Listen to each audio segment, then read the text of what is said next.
Good day to you all. நாம் ஒரு மொழியை கற்க வேண்டுமாயின் நம்மிடம் இருக்க வேண்டிய அத்தியாவசியமான பண்பு இடைவிடாத பயிற்சி, கன்ஸ்டன்ட் பிராக்டிஸ். அந்த வகையில் நாம் தினமும் 10 வாக்கியங்கள் தமிழிலும் அவற்றை எவ்வாறு ஆங்கிலத்தில் பேசிடலாம் என்பது பற்றியும் பார்க்க போன்றோம். நீங்கள் செய்ய வேண்டியது என்ன? தினமும் 10:30 மணிக்கு காலையில் வெளிவருகின்ற இந்த வீடியோவை பார்வையிட்டு இங்கு பயன்படுத்தப்படுகின்ற வாக்கிய அமைப்புகளில் தினமும் பேசக்கூடிய வாக்கியங்களை முடிந்தவரை உருவாக்கி பாருங்கள், எழுதி பழகுங்கள், பேசி பழகுங்கள், மறக்காம கமெண்ட் பண்ணுங்க. One day you can be fluent in speaking English. If you have any doubts, please do comment. I will help you. Now, let's move on to the video. அவன் மிகவும் பணக்காரன். இதற்கு மாறாக அவனுடைய சகோதரன் ஏழை. ரெண்டு கன்ட்ராஸ்டிங் ஐடியாவை சொல்றான். அவன் பணக்காரன், அதற்கு மாறாக அவனுடைய சகோதரன் ஏழை. இவ்வாறு இதற்கு மாறாக என்பதை நாம் ஆங்கிலத்தில் whereas என்றவாறு தெரிவிக்கலாம். எப்படி தெரிவிப்போம்? Very good. whereas இரண்டும் சேர்ந்த, அதாவது whereas இரண்டும் சேர்ந்த ஒரு சொல்லாக எழுத வேண்டும். whereas பாருங்கள், உதாரண வாக்கியத்தை பார்ப்போம். அவன் மிகவும் பணக்காரன். He is very rich, whereas இதற்கு மாறாக அவனுடைய சகோதரன் ஏழை. His brother is poor. He is very rich, whereas his brother is poor. எல்லாருமே கூட சேர்ந்து சொல்லி பாக்குறீங்களா? He is very rich, whereas his brother is poor. அவள் காரமான உணவுகளை விரும்புகிறாள். அவள் விரும்பும் உணவுகள் அப்படிப்பட்டவை? காரமானவை. இதற்கு மாறாக நான் மிதமான உணவுகளை விரும்புகிறேன். எனக்கு கார உணவு பிடிக்கிற இல்ல. நான் விரும்புறது என்ன? மிதமான உணவுகள். She loves spicy food. She loves spicy food, whereas I prefer mild dishes. She loves spicy food, whereas I prefer mild dishes. Again, she loves spicy food, whereas I prefer mild dishes. Geetha மிகவும் சுறுசுறுப்பானவள். இதற்கு மாறாக ஷீலா மிகவும் சோம்பேறி. ரெண்டுமே என்ன? Contrasting ideas. ஒன்று active, இன்னொன்று lazy. Geeta is very active, whereas Sheela is quite lazy. Geeta is very active, whereas Sheela is quite lazy. எல்லாரும் வாய் விட்டு இருக்கா உரத்து சத்தமா சொல்லி பாருங்க.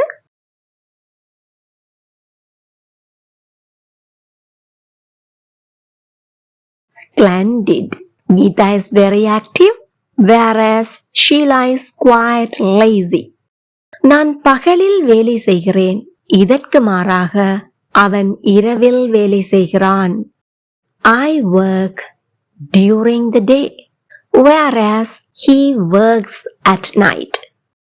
I work during the day, whereas he works at night. நாங்க இங்க I work என்றோம், he works என்கின்றோம். Very good. He என்பது third person singular subject, அதனால் S வடிவ வினை. Singular subject, S வடிவ வினை. அந்த singular subject எப்படிப்பட்டதாக இருக்க வேண்டும்? third person singular subject இருக்கணும். பேசப்படுகின்ற ஒருமை எழுவார். I work during the day, whereas he works at night. சிலர் குளிர்காலத்தை விரும்புகிறார்கள். இதற்கு மாறாக மற்றும் சிலர் அதை வெறுக்கிறார்கள். Please comment your answer.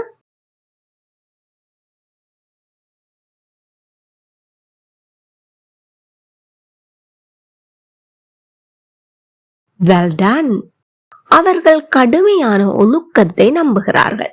இதற்கு மாறாக நாம் சுதந்திரத்தை ஊக்குவிக்கின்றோம். Comment your answer.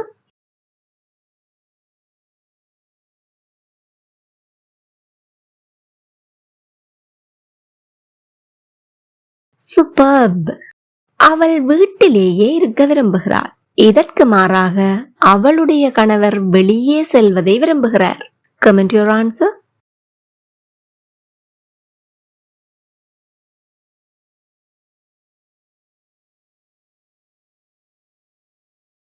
Splendid. You got it. நாளைக்கு எப்போவாவது அல்லது எந்த நேரத்திலாவது நான் உனக்கு கால் பண்ணுகிறேன். அதாவது இங்க ஒரு நேரம் தொடர்பான நிச்சயத்தன்மை இல்லை எங்களுக்கு. அதாவது நேரம் என்று சொல்லலாம், காலம் என்று சொல்லலாம், அது தொடர்பாக எங்களுக்கு ஒரு நிச்சயத்தன்மை இல்லை. நான் காலையிலையும் கால் பண்ணலாம், மதியத்திலையும் கால் பண்ணலாம், நைட்லயும் கால் பண்ணலாம், ஈவினிங்லயும் கால் பண்ணலாம். எப்பன்னு சொல்லி எனக்கு சரியா தெரியல, ஆனா நாளைக்கு கால் பண்ணுவேன். இவ்வாறாக எப்போதாவது எந்த நேரத்திலாவது ஏதோ ஒரு சமயத்தில், இதெல்லாம் நாங்க ஆங்கிலத்துல எப்படி சொல்லலாம்? அதாவது எக்ஸாக்ட்லி எங்களுக்கு அந்த காலம் தெரியாது. இதை நாங்க ஆங்கிலத்துல sometime sometime. நேற்றைய லெசன்ல பார்த்தா அதே சொல்மா இருக்கிறத குழம்பிக்கொள்ளாங்க. நேற்று நாங்க பார்த்தது சம் டைம், இடையில இடைவெளி இருக்கும், சொல்லேக்கிலே ஒரு சின்ன பாஸ் ஒன்று கொடுப்போம், நிறுத்தி சொல்லணும். sometime என்று நாம் பார்ப்பது sometime sometime. Again sometime sometime sometime. Very good. நாளைக்கு எப்போவாவது எந்த நேரத்திலாவது நான் உனக்கு கால் பண்ணுவேன் அப்படின்னா ஃபியூச்சர் டென்ஸ்ல தான் சொல்ல போன்றோம். I will call you sometime tomorrow. I will call you sometime tomorrow. Exactly எந்த டைம்ல என்ன எனக்கு தெரியாது. I'll call you sometime tomorrow. நாம் கடந்த வருடம் ஏதோ ஒரு சமயத்தில் சந்தித்தோம். எக்ஸாக்ட்லி எனக்கு ஞாபகம் இல்லை, எந்த மாதத்துல எந்த திகதியில எதுவுமே எனக்கு ஞாபகம் இல்லை, ஆனா சந்தித்தது மட்டும் நினைவில் இருக்குது. கடந்த வருடம் ஏதோ ஒரு சமயத்தில் சந்தித்தோம். We met sometime last year. We met sometime last year. எங்கூட செய்யன்னு சொல்லி பாருங்க. We met sometime last year. நாம் எப்போவாவது ஒரு கால் அந்த உணவகத்திற்கு செல்வோம். ஒரு உணவகம் உண்டு, ரெஸ்டாரண்ட் ஒன்று புதுசா திறந்திருக்கிறாங்க. அப்ப நான் என்ன சொல்றேன், நாம எப்போவாவது இருக்கா அந்த உணவகத்திற்கு செல்வோம்.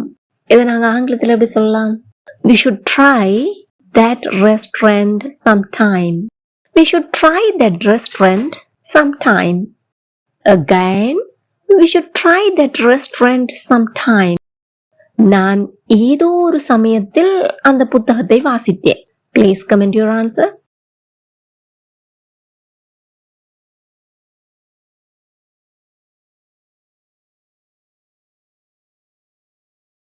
Bravo. நாம் அதை பிறகு ஒரு நேரத்தில் விவாதிப்போம். Comment it now.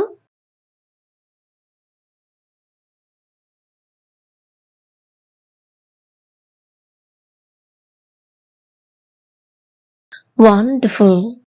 இன்று எந்த நேரத்திலாவது நாம் பேசுவோமா? ஒரு வினா. Please comment your answer.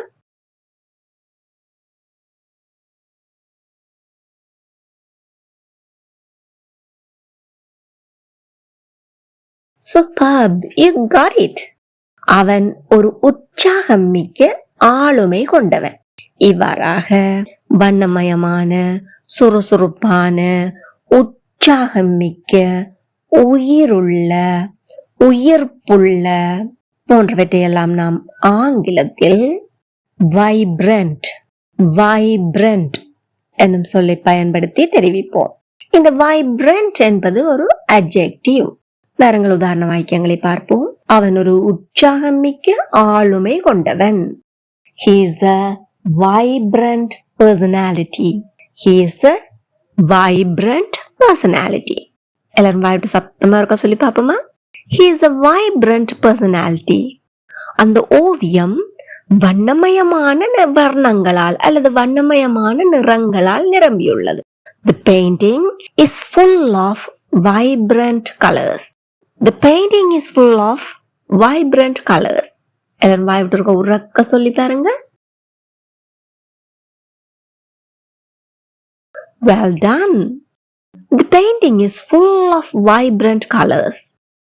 அவளுக்கு அனைவரையும் மயக்கும் உயிருள்ள குரல் உள்ளது. குரல் வளம் உள்ளது, குரல் உள்ளது. She has a vibrant voice.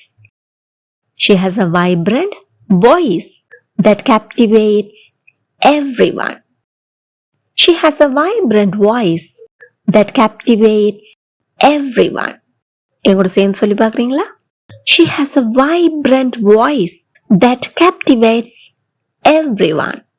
அந்த உயிர்ப்புள்ள இசை மண்டபத்தை நிரப்பியது. Please comment your answer.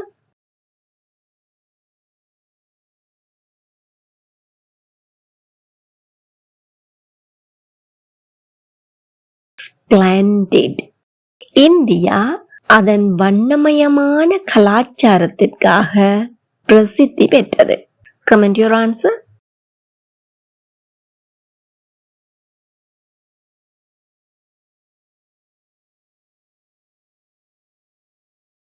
Wow, great. அவள் ஒரு உற்சாகம் மிக்க புன்னகை கொண்டவள். அவள் சிரிச்சா அந்த சிரிப்பிலேயே புன்னகையிலேயே ஒரு உற்சாகம் தெரியும். Please comment your answer.